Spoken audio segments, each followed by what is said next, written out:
Have you ever noticed how some stories, written ages ago, just feel like they feel current? Hmm. Like they tap into something timeless about people, about society, maybe even love. Definitely. So today, we're doing a deep dive into one of those books, Jane Austen's Pride and Prejudice. We want to sort of unpack why it still hits home, way beyond just the famous love story. Yeah, that's the plan. We're going to peel back the layers, look at the core themes, the really intricate character stuff that makes it work so well. Okay. And we're using insights from a great analysis, excerpts from Pride and Prejudice, a timeless romance of class and judgment. It really helps nail down what makes it such a classic. Yeah, and there's so much to dig into. We're talking Yeah. I mean, the rigid structures there, Oh, yeah. the whole business of marriage, family dynamics, and of course that big one, misjudgment. So our deep dive today is really about tracking how Elizabeth Bennet and Mr. Fitzwilliam Darcy navigate all that societal pressure, plus their own, biases, and how they get to some insights that feel, well, surprisingly relevant. They really do. Okay, so let's set the scene. Early 19th century England feels like a different universe sometimes.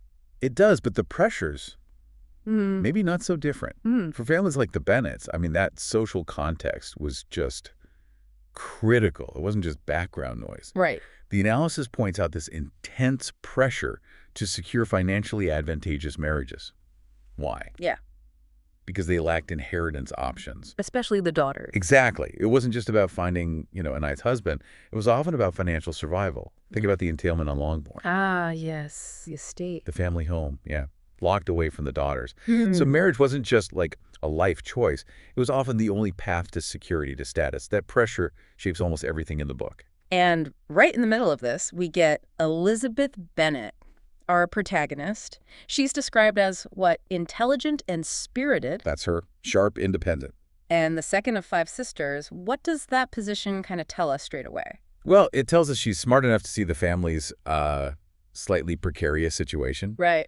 But she's also got this spirit, this independence. She's not just going to marry the first rich guy who comes along. Yeah. Unlike maybe some others. Mhm.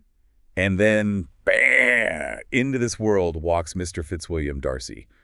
Wealthy but aloof, as the intro goes. Aloof is putting it mildly at first. Huh, exactly. So you've got this immediate contrast, right? Yeah. Her lively, perceptive nature and his, reserved, almost standoffish, high-status thing. Yeah, you can feel the friction immediately. Sparks or maybe daggers. Definitely daggers initially. Which brings us right to that core conflict moment, doesn't it? The first proposal. Infamous. Yes. Darcy, full of pride, makes his move. And Elizabeth just flat out rejects him, categorically. Why, though? What's really going on under the surface there? Well, Austen sets it up brilliantly. Elizabeth says it's his arrogance.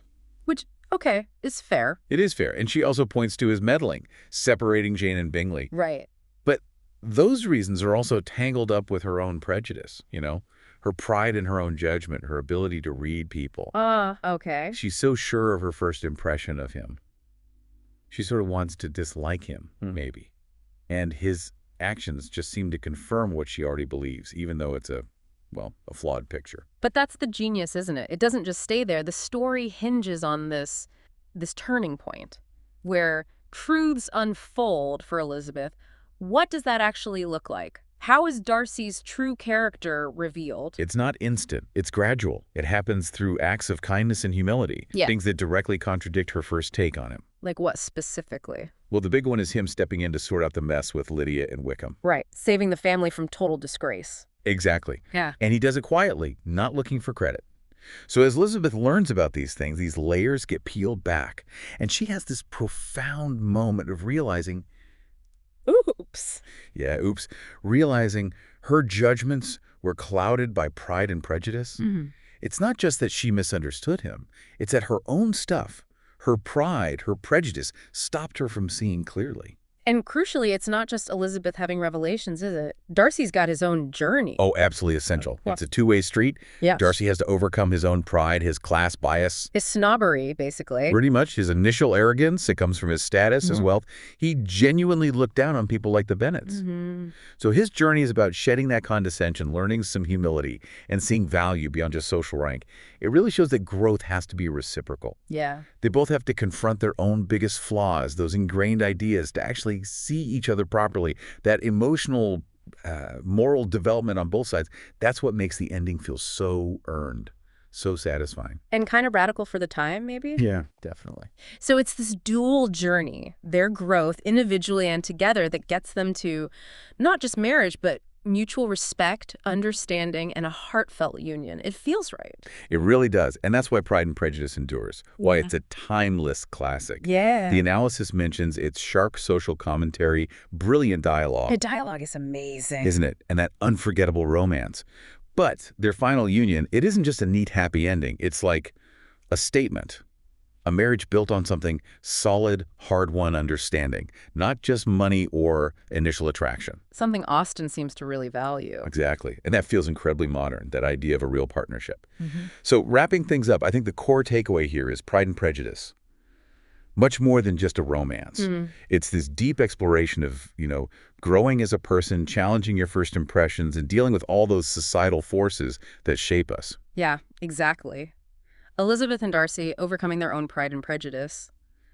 It teaches us so much about understanding, acceptance of others, and maybe yourselves too. It really makes you stop and think about how quick we can be to judge sometimes. So here's something to maybe chew on after this deep dive. In our world today, with instant opinions, snap judgments everywhere, what can we take from Elizabeth and Darcy about maybe reserving judgment sometimes, allowing the full truth to emerge, not just in relationships, but, in how we understand tricky situations? What pride and prejudice might you be holding on to, maybe without even realizing it? And could a deeper look reveal something completely different?